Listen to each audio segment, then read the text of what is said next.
हम सब रोज सड़क पर निकलते हैं, सफर करते हैं, लेकिन क्या कभी एक पल रुककर ये सोचा है कि एक छोटी सी जरा सी गलती का नतीजा क्या हो सकता है? आज हम सिर्फ नियमों की बात नहीं करेंगे, आज हम उन आदतों को समझेंगे जो हमें और हमारे आसपास के लोगों को महफूज रखती हैं। तो चलिए शुरू करते हैं। 50 किलोमीटर प्रति घंटा। शहर में गाड़ी चलाते हुए ये स्पीड बहुत नॉर्मल लगती है ना? पर जरा एक मिनट के लिए सोचिए, अगर यही रफ्तार एक टक्कर में बदल जाए तो इसका असर ठीक उतना ही जबरदस्त होता है जैसे कोई 5वीं मंजिल से नीचे गिर जाए। ये एक आंकड़ा नहीं है, ये सड़क की वो हकीकत है जिसे जानना बहुत जरूरी है। तो सड़क का सच है क्या आखिर? देखिए, भारत में सेफ्टी सिर्फ गाड़ी चलाने वालों की जिम्मेदारी नहीं है। हमारे यहाँ एक कानून है, मोटर व्हीकल एक्ट 1988, जो साफ साफ कहता है कि नियम हर एक के लिए हैं, चाहे कोई गाड़ी चला रहा हो, साइकिल पर हो या फिर पैदल ही क्यों न चल रहा हो, क्योंकि सड़क पर हम सब बराबर के हिस्सेदार हैं। सड़कें ना हमसे बात करती हैं, लेकिन उनकी अपनी एक भाषा होती है, और ये भाषा है ट्रैफिक साइन की। इन्हें समझना सिर्फ ड्राइविंग टेस्ट पास करने के लिए नहीं, बल्कि हर रोज सही सलामत घर पहुंचने के लिए जरूरी है। चलिए इस भाषा की 3 जरूरी हिस्सों को समझते हैं। सबसे पहले आते हैं आदेशात्मक चिन्ह या मैंडेटरी साइंस। इनको पहचानना बहुत आसान है। ये गोल होते हैं और इनका मतलब भी बिल्कुल सीधा है। ये नियम है, कोई सलाह नहीं। मतलब इनको मानना ही पड़ेगा। अगर नजरअंदाज किया तो सीधा जुर्माना लगता है। ये वो साइन है जो हम लगभग रोज देखते हैं, जैसे स्टॉप। इसका मतलब सिर्फ धीमा होना नहीं, बल्कि पूरी तरह रुकना है। गिव वे का साइन हमें सिखाता है कि सड़क पर दूसरों को भी रास्ता दें। और स्पीड लिमिट या नो पार्किंग जैसे साइन सिर्फ ट्रैफिक कंट्रोल नहीं करते, बल्कि हादसों को होने से रोकते हैं। इसके बाद आते हैं तिकोने यानी ट्रायंगुलर शेप वाले सचेतक चिन्ह। ये आपको कोई आदेश नहीं देते, बल्कि एक अच्छे दोस्त की तरह पहले से ही सावधान कर देते हैं। ये बस एक हेड्स अप है कि जरा संभल कर, आगे रास्ते में कुछ चैलेंज आ सकता है। जरा सोचिए, अगर ये साइन ना हो तो क्या होगा? आप आराम से जा रहे हैं और अचानक एक तीखा मोड़ आ जाए, या स्कूल के पास बच्चे अचानक सड़क पर आ सकते हैं और किसी को पता भी ना चले।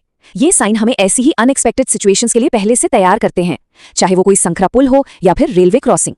और आखिर में आते हैं रेक्टेंगुलर शेप वाले सूचनात्मक चिन्ह। ये हमारे सफर के गाइड की तरह हैं। ये न तो हमें हुक्म देते हैं, न ही डराते हैं, बल्कि हमारी मदद करते हैं।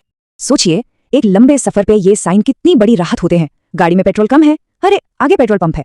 भूख लगी है, बस कुछ ही दूर खाने की जगह है। ये छोटी छोटी जानकारी हमारे सफर को बहुत आसान और टेंशन फ्री बना देती है। अच्छा, तो सड़क की भाषा तो हम समझ गए, पर गाड़ी चलाने के लिए क्या सिर्फ इतना ही काफी है? बिल्कुल नहीं। अब बात करते हैं हमारी कानूनी जिम्मेदारियों की। भारत में ड्राइविंग लाइसेंस पाना एक प्रोसेस है। पहला स्टेप है लर्नर्स लाइसेंस। ये एक थ्योरी टेस्ट के बाद मिलता है और 6 महीने के लिए वैलिड होता है, ताकि कोई गाड़ी चलाना सीख सके। असली इम्तिहान इसके बाद होता है, ड्राइविंग टेस्ट, जिसे पास करने के बाद ही परमानेंट लाइसेंस मिलता है। और अगर कोई नियम तोड़ता है तो ये जो नंबर आप देख रहे हैं, ये हमारी गलतियों की कीमत है।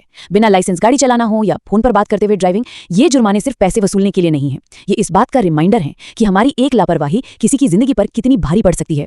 कानून और जुर्माने अपनी जगह हैं, पर असली सुरक्षा हमारी रोजमर्रा की आदतों से बनती है।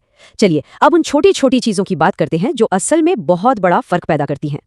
ये 2 आदतें तो नॉन नेगोशिएबल हैं, मतलब इन पर कोई बहस ही नहीं होनी चाहिए। अगर कार में है तो सीट बेल्ट पहनना जरूरी है, चाहे आगे बैठे या पीछे। और अगर बाइक पर है तो हेलमेट पहनना जरूरी है, चाहे गाड़ी चला रहे हों या पीछे बैठे हों। और हाँ, एक जरूरी बात, एयरबैग भी तभी ठीक से काम करते हैं जब सीट बेल्ट लगी हो। हेलमेट को सिर्फ चालान बचाने वाली चीज मत समझिए। इस नंबर को देखिए, 70%। एक अच्छा ISI मार्क वाला हेलमेट सिर पर लगने वाली गंभीर चोट के खतरे को 70% तक कम कर देता है। ये छोटा नंबर नहीं है, ये जिंदगी और मौत के बीच का फासला बन सकता है।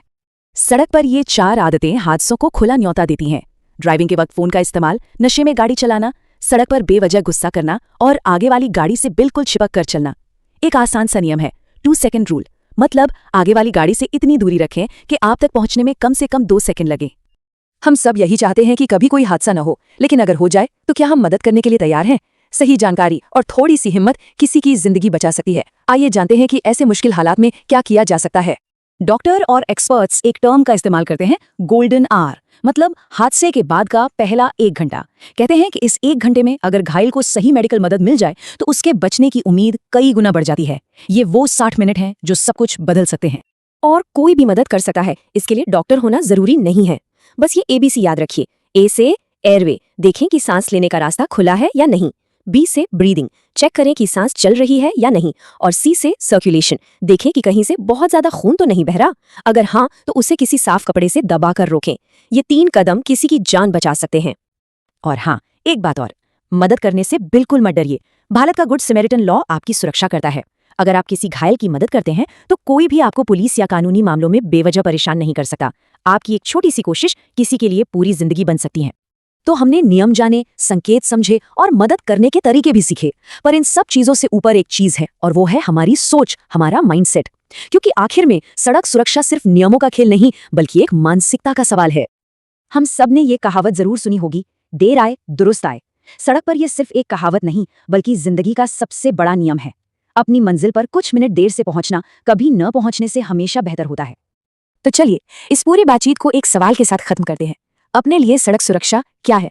सिर्फ एक नियम जो चालान के डर से माना जाता है, या फिर एक आदत जो अपनी और दूसरों की जिंदगी की परवाह से आती है? इसका जवाब हर किसी को खुद से जरूर पूछना चाहिए। सुरक्षित चलिए और सुरक्षित रहिए।